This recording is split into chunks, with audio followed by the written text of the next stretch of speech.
so excited to be welcoming pretty much, I'm going to say, the god of Star Trek Picard on this podcast. Dave Blass, thank you so much for giving me your time today and for joining us for a chat. First of all, how are you, sir? I am wonderful, excited to be here, and excited that the show's finally done so I can talk about the show and not spoil anything and not thing. But excited that the fans who loved it, and the fans who didn't love it, maybe you'll tune in for season 3 and you'll love that. So I'm just excited that a lifetime goal of mine to create, design Star Trek has finally come to pass, and it's kind of that thing of going, wow, it's over. But but it's nice that there's more to come. So I presume there's still there's probably post-production to be done on season 3. Would that be right? Correct. Yes. Yeah. So so the on or about the week we finished shooting Picard season 3 was when Picard season 2 aired. So it's kind of happening at the same time. So my job pretty much is done. There's still visual effects being done. I'm still communicating with Terry on issues and because my job doesn't stop until the show is aired and everyone's happy. So, and then even when it's aired, it's I don't mind sitting here doing podcasts and doing things like, to pump it up to the fans, because the fans are the ones that has kept Star Trek running for 40 plus years. So a lot has been said about how, say, the return of a lot of more classic designs came in, and this has been, I think, credited almost. I mean, you have, I think, played a large part of bringing, for example, the LCARS back. Yeah. Things like that. And this is obviously because you have been a fan for your whole life. So was that, when you were walking in the door, maybe even before you knew you had the job, were you just like, I'm bringing the LCARS back, this is the one thing I will do? My thing has always been, with whatever I do, having a knowledge of why I'm doing what I'm doing. And it's like with intellectual properties, I think that there's a reason why fans like certain stuff, and you have to look at what is the core of these things. And with Star Trek, it's like there's a desire to do something new and to create new things, and I get that and I appreciate that. But also, you kind of have to read the room, and it's like with Star Trek, and things like that.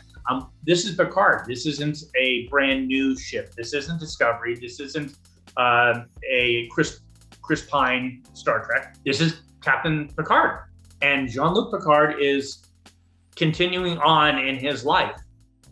Why would the world around him change? There has to be a continuity. So my approach was not to change anything, but to continue that, so that there was a continuity of design in his life, in the world. Yes, uniforms are going to change, things are going to change, technology is going to change, but the world itself has got to, have a continuity from that. I'm also smart enough to know that I'm not smart enough, that there's better people out there. So if I'm going to design it, and it happened a bunch of times, I'm like sitting there starting to design and go, he's better at it than I am. He's, it's like, who are the people who, as the guy, being the conductor of the orchestra, who do you want to have your musicians be? Who do you want to bring together with the team?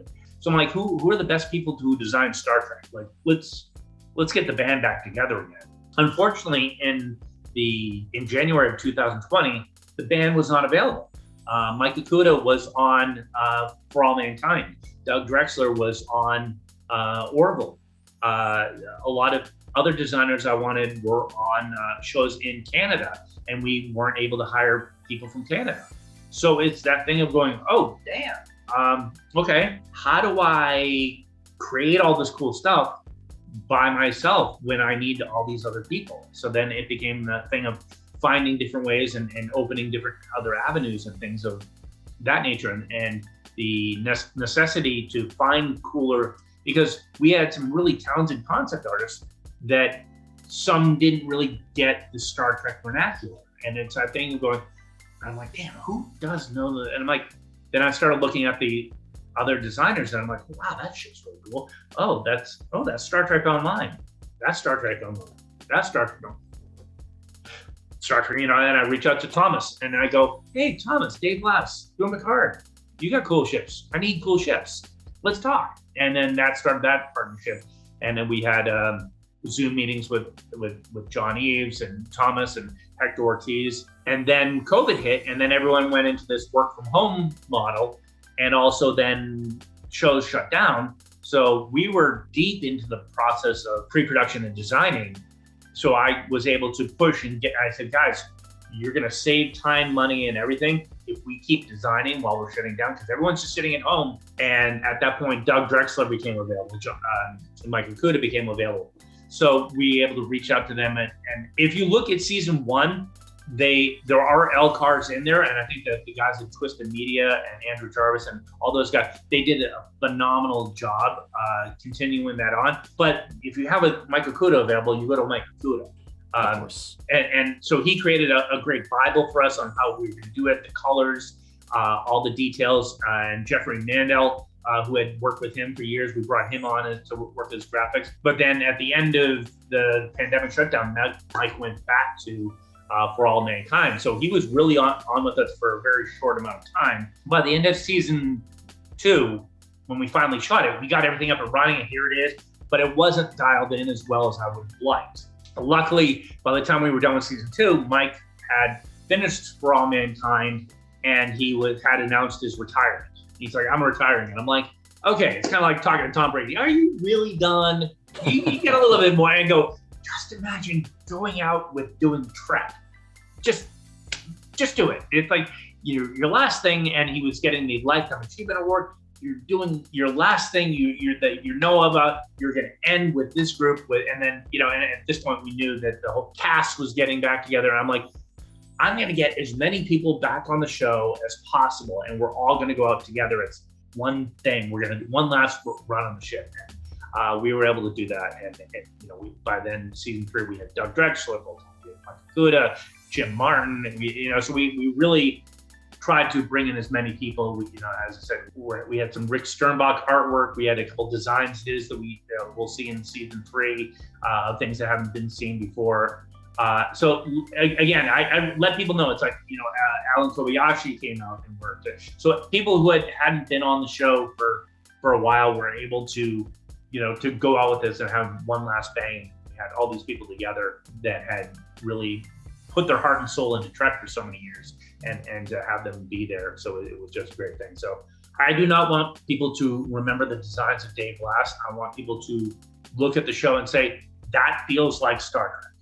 If you look at the Stargazer and say, yeah, I can see the Stargazer and Enterprise E flying next to each other, and it makes sense, and that's a thing, then my job here is done. It's like, a good design doesn't draw attention. It should just look what it does. But one of my greatest honors was to have Herman Zimmerman come out and take a tour of the set, and to stand there and walk him through the thing, and he's like, wow. Just see it, look in his face to do that, to see that again, and have him stand on the bridge of the Stargazer and be like, yeah, no, this is. And I walk, I'm like, this is why. And he goes, oh, you got to do.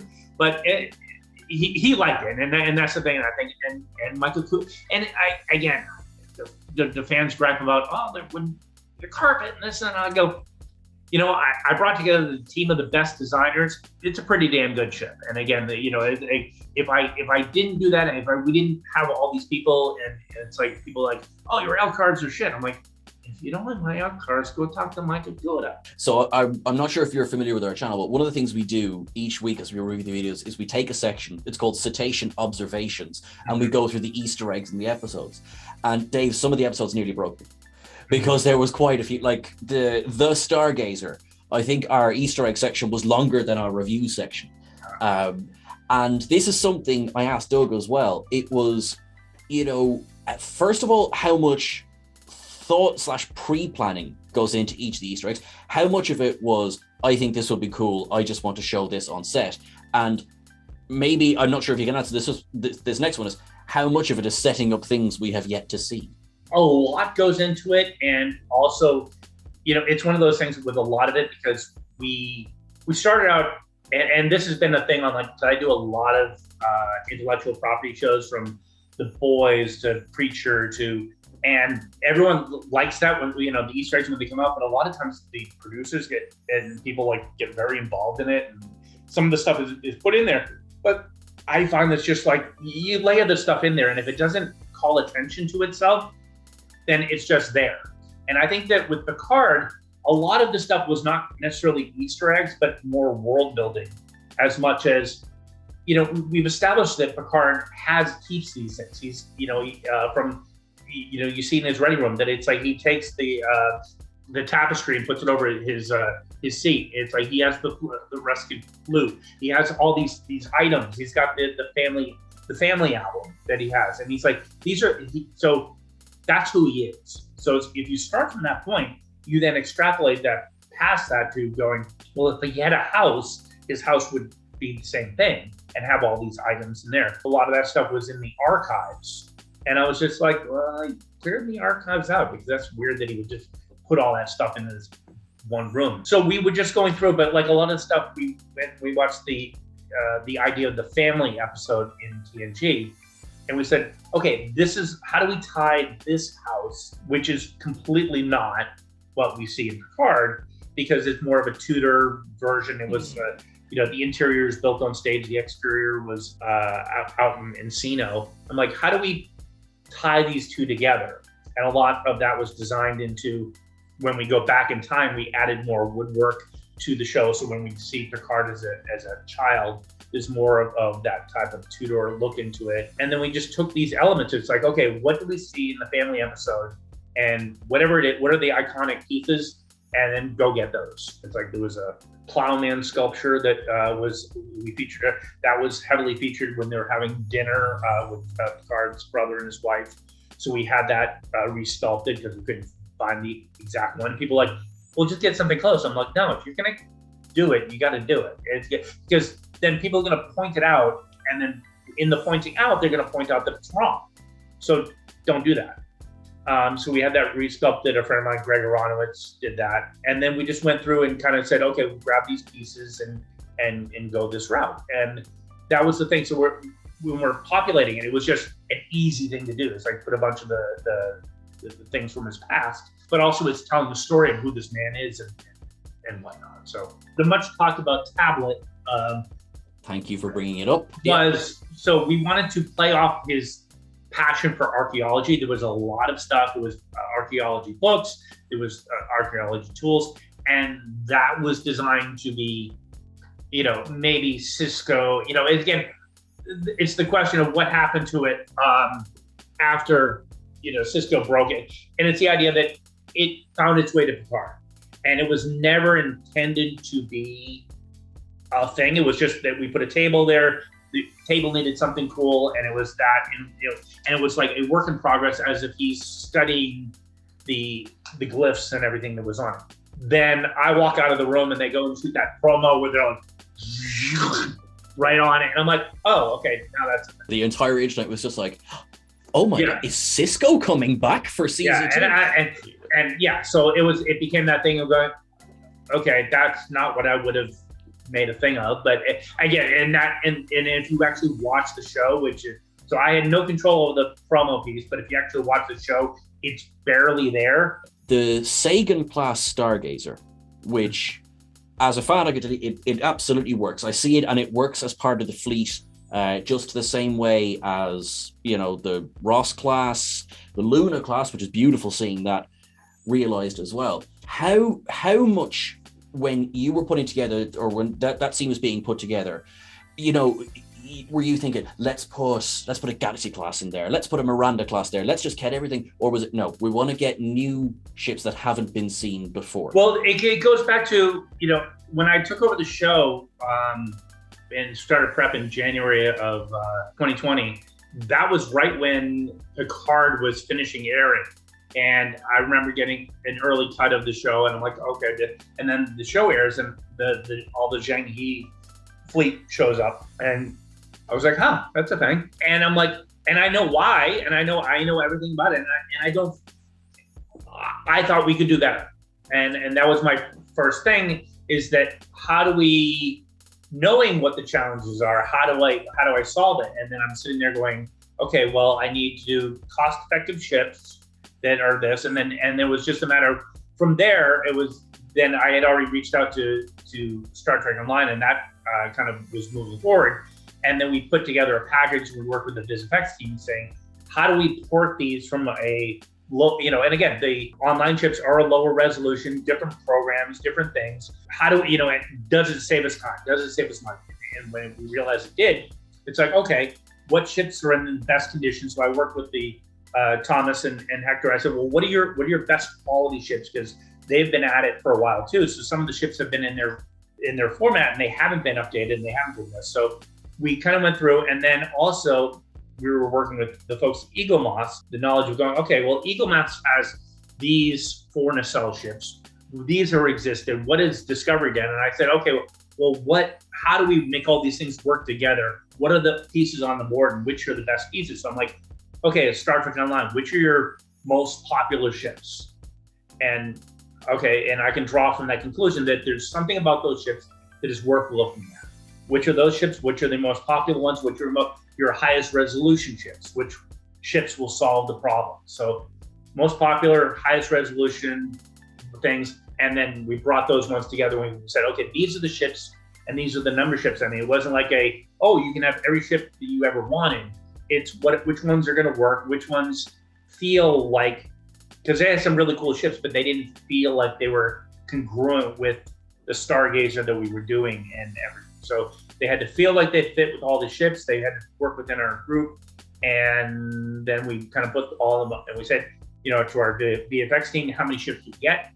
How many, and then we went from there. So it's like, we kind of looked at everything, put them together. I'm like, oh, the Gagarin looks like an awesome ship. It's already got an EagleMoss model. So it's a win-win. So now it's like EagleMoss goes, oh, great. We're going to sell more of them because it's now a canon ship rather than, and then here's some more. So it was kind of that world of bringing it all together.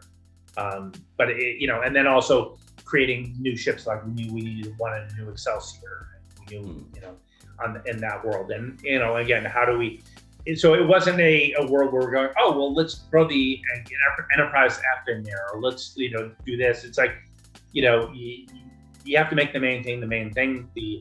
If you put the Enterprise F in there, everyone's looking at that and they're not looking at the Stargazer. They're not looking at the Excelsior. They're not looking at the Borg ship. They're looking at the new Enterprise and, oh, who's the captain of that? So it's like, yeah, we understood that was something that people wanted to see, but it didn't work for the scenario in the situation. That makes perfect sense. For the exact reason of, you're right, I would still be talking about the Enterprise F today, and that's what we would be covering, because we love us an old Enterprise. Now, I know we can't talk season 3 details, but of the snippets that have been shared with us, I know that there is a bridge set. I don't know whether you can confirm or deny, but I would love to see that the Stargazer bridge returns. And what episode do we see Captain 7 in? Is it episode 1, episode 2? Oh, yeah, Captain 7. Yeah. That was anyway, so as far as the season, the season 3, I think Terry did hint at that.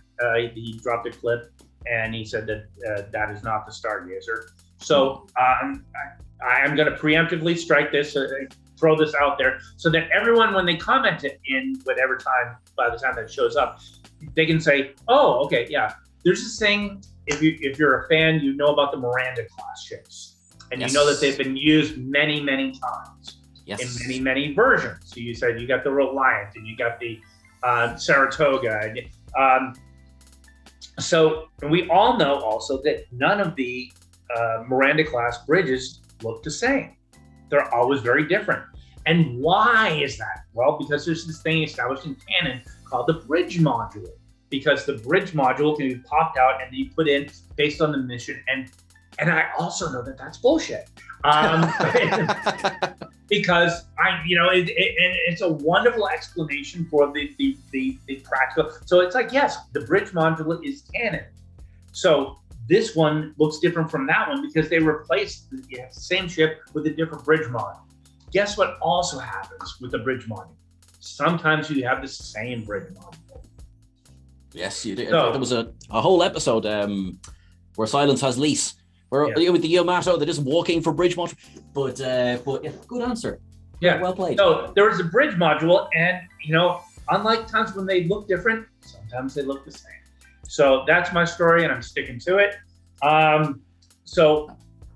But yes, you will be seeing more starships. More, I think people who are fans of Starship-y Star Trek will be very pleased.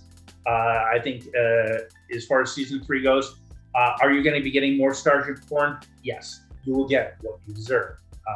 So if you've stuck with us this long, you're going to get in for a real treat. You've finally given us what we've been waiting for 20 years now, since Star Trek Nemesis, and I am so excited for season 3. I mean, for everything that you've confirmed this evening, Captain 7, Enterprise F, all of these. Well, I think it's the Enterprise H, because good. Yeah. Cool. And it has the floating nacelles to bring. Good. Like a portion of the fan base just screamed, but that's okay. I'm not one of them. Yeah. But yeah, no, I think fans will be very happy, or they'll be excited to see the new things, and it's always fun watching everyone's fan theories on things, and some are right, some are wrong. Everyone thought that the Borg Queen was going to be Picard's mom. I remember. I did see that theory going around. Yeah, it's like, okay. Yeah, I think that everyone's going to be really thrilled with it. It's a lot of spaceships, a lot of starships, a lot of the old cast, and again, I think Terry's just so he's pouring on the nostalgia, and also be really grounding it in the next generation era and making it about that. So I think that fans are going to love it. So I'm so excited. No idea when it's coming out, but here's my very, very last question. As it stands, I was doing a check recently, and the only hero ship I haven't seen fully rendered in HD is the USS Voyager. Have you guys fixed that for season 3 of this TNG-based show? Have you done another hero ship? Have you slipped an Intrepid class in there for me? I can't speak intelligently about that. Okay, that is brilliant. Yeah. Dave, I can't tell you how grateful I am. Thank you so much. You are just an absolute gentleman, and this was an absolute pleasure. It's been a pleasure working with you, and thank you so much for you and to all the fans for sticking with us, for watching the show, and for being passionate. Very much our pleasure. And we will be back, and we'll do this again in season 3. So I'm already booking you in. Oh yeah, like you won't get rid of me now. Love it. So we'll touch base, and then once that kicks in and we all find out what that is, we'll do this again. Excellent, cool. When we're all standing on the bridge of the Enterprise D. Gotcha loud and clear. All right. Thanks very much. Thanks.